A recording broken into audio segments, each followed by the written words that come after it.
रहा है आप और एक्टिवा।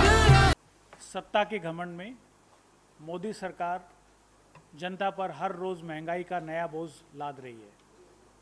कांग्रेस ने महंगाई के खिलाफ, पेट्रोल डीजल की महंगाई के खिलाफ, एलपीजी की महंगाई के खिलाफ, सीएनजी की महंगाई के खिलाफ, पीएनजी की महंगाई के खिलाफ जिस प्रकार से जनता पर लगातार बोझ लादा जा रहा है, जिस प्रकार टैक्स बढ़ाकर लोगों पर बोझ लादा जा रहा है, जिस प्रकार से महंगाई हर रोज़ बढ़ रही है, कांग्रेस ने इस मुद्दे को लगातार उठाया है और ख़ास तौर पर महिला कांग्रेस ने इस मुद्दे पर जनता की लड़ाई सड़क से संसद पर जोर शोर से लड़ी है। तो आज इसी मुद्दे पर आपसे बात करने के लिए अनुरोध करता हूं। आज हमारे बीच में हैं महिला कांग्रेस के अध्यक्ष नेटा डिसूजा जी। मैं उनसे और उनकी पूरी टीम, मैं उनसे अनुरोध करता हूं कि वो आपसे अपने विचार रखें। धन्यवाद।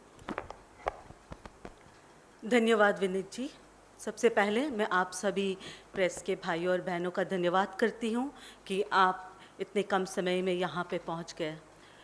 आप सभी को और देश के लोग आज देख चुके हैं कि आज भी एलपीजी के दाम में 3 रुपया 50 पैसे का बढ़ोतरी हुआ है। पिछले 45 दिनों में लगातार 100 रुपया बढ़ाया गया। कमर्शियल गैस सिलेंडर के दाम में 60 दिनों में 457 रुपीज़, 60 दिनों में 457 रुपीज़ 50 पैसे बढ़ाया गया और 24 घंटे में अब 8 रुपया बढ़ाया गया है।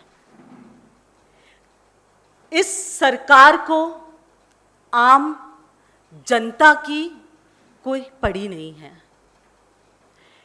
अगर आप आंकड़े देखें तो डीजल और पेट्रोल से कांग्रेस के समय में सब्सिडी दिया जाता था और पिछले 8 सालों में 27.5 लाख करोड़ रुपया इस सरकार ने लोगों के जेब से कमाया है।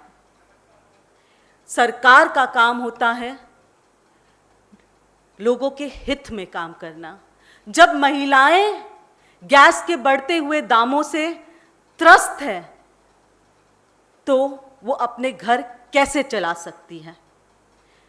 डीजल हमारे समय में पेट्रोल 71 रुपीज़ 41 पैसे हुआ करता था, आज 105 रुपया प्रति लीटर है। मैं खास करके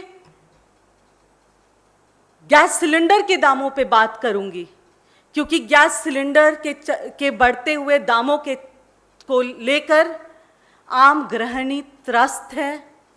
महिलाएं अपने घर नहीं चला पा रहे हैं। इवन सीएनजी एंड पीएनजी, क्योंकि आजकल पीएनजी के लाइंस लगते हैं, जिस पीएनजी के दामों में भी बढ़ोतरी हुई है, जिसके चलते जो बिल्स आ रहे हैं, गैस के बिल्स आ रहे हैं, वो पहले से डबल हो रहा है। हमने महिला कांग्रेस ने बार बार इस गूंगी बैरी सरकार को जगाने का काम किया। लोगों की आवाज़, जनता की आवाज़, आम घर की गृहिणी की आवाज़ उन तक पहुंचाने की कोशिश की है। संसद के दरवाजे पे भी जाके हमने संसद में बैठे हुए, सत्ता में बैठे हुए मंत्रियों से, प्रधानमंत्री से गुजारिश की कि वो लोगों के हित में, आम जनता के हित में, देश के महिलाओं के हित में गैस के दामों पे पूर्ण विचार करें। गैस के दामों में जो सब्सिडी दिया करती थी कांग्रेस सरकार, वो सब्सिडी देना वापस शुरू करे। पर दुख की बात है कि इस सरकार ने आम जनता की आवाज़ सुनने पे या उससे सुनने पे ही उसे समझने के लिए भी उनके पास ना वक्त है। बार बार इनसे हमने कोशिश किया जाके मिलने की, और जब वो नहीं मिल सके तो जहां पे भी वो मिले, स्मृति ईरानी जी से 31 मार्च को जब भेंट हुआ इंडिगो फ्लाइट पे, तभी भी हमने उनको याद दिलाने की कोशिश की।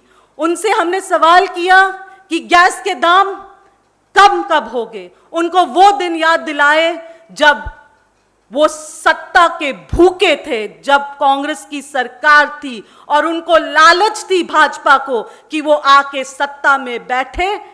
तो उस लालच के चक्कर में उन्होंने लोगों को जिस तरीके से गुमराह किया, उन्होंने गैस सिलेंडर, स्मृति ईरानी जी ने तब अपने सिर पे उठा उठा के चिल्ला रही थी, वो बहुत हो गई महंगाई की मार अब की बार मोदी सरकार। और अब जब मोदी सरकार है, अब जब सत्ता में मोदी सरकार है, मैं स्मृति ईरानी जी से 1 to 1 मिलके भी ये प्रश्न किया हमने कि गैस के दाम अब कम क्यों नहीं हुए हैं। और ये जनता के सामने, आप सभी के सामने बात है कि स्मृति ईरानी जी ने कहा कि हम झूठ बोल रहे हैं। तो अब जब 3 रुपया 50 पैसा बढ़ा है, क्या ये झूठ है? क्या ये झूठ है कि 45 दिनों में गैस का दाम 100 रुपया बढ़ा है? क्या ये झूठ है कि आम गृहिणी मजबूर हो रही है कि वो गैस को छोड़ के चूल्हे पे वापस आए? क्या ये उनके हेल्थ के साथ, उनके स्वास्थ्य के साथ खिलवाड़ नहीं होने जा रहा है? क्या ये प्रकृति के साथ, क्योंकि जब गैस के दाम बढ़ते हैं तब महिलाओं को चूल्हा जलाने पे मजबूर करता है। जब लकड़ी जलती है तब पोल्यूशन भी होता है और नेचर के पेड़ भी कटते हैं। बहुत सारी वादे, बहुत सारी उम्मीदें इस सरकार ने अपने झूठी वादों के दौरान के तहत लोगों के बीच रखा है। अब वक्त आ गया है इस सरकार को जवाब देने का। मैं आपके माध्यम से इस सरकार में बैठे सारे मंत्री और उस वक्त के आंदोलनकारी, उस वक्त के जिन जिन लोगों ने धरनाएं दी, जब कांग्रेस ने 415 रुपया से लेके जब गैस के दाम 430 रुपया तक बढ़ाया गया, 435 रुपया तक बढ़ाए, जो सड़कों पे उतर के चिल्लाते थे, अब उनसे ये मेरा सवाल है कि अब आप सत्ता में बैठे हो, अब कलम भी आपके हाथ में, सत्ता भी आपके हाथ में, सब कुछ आपके हाथ में है, तो गैस के दाम में बढ़ोतरी क्यों? और गैस के दाम कम कब होंगे? ये ना सिर्फ इस मंच पे बैठे हुए महिलाएं पूछ रहे हैं, ये देश की हर घर की महिला का सवाल है। धन्यवाद। Any questions you have please, इसी टॉपिक पे रहिएगा प्लीज।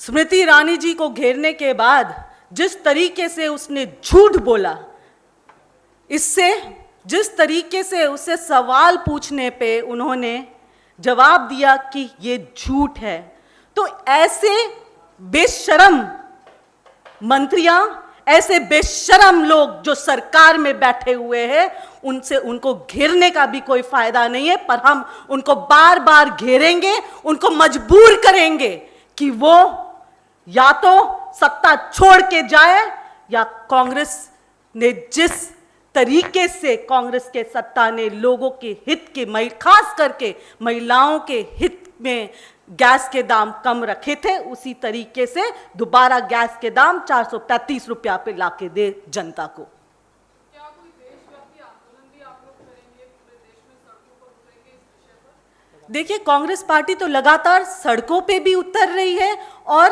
अगर हम सत्ता में हो या ना हो, इससे कांग्रेस को फर्क नहीं पड़ता है। हम लोगों की मुद्दे, हम जनता की मुद्दे, जो चीज़ जनता को चुभ रही है, वो हम एक मजबूत विपक्ष का काम सदन में करते हैं। और जो आपने पूछा कि आंदोलन के बाद आंदोलन प्रतिदिन हो ही रहा है, ना सिर्फ राष्ट्रीय स्तर पे, पर ब्लॉक स्तरों पे भी हो रहा है, गांवों में भी हो रहा है, जिले लेवल पे हो रहा है, प्रदेशों में हो रहा है। उम्मीद है कि मीडिया के हमारे जो साथियां हैं अब जनता की आवाज बनके वो आंदोलनों को लोगों तक पहुंचाने का भी काम करे।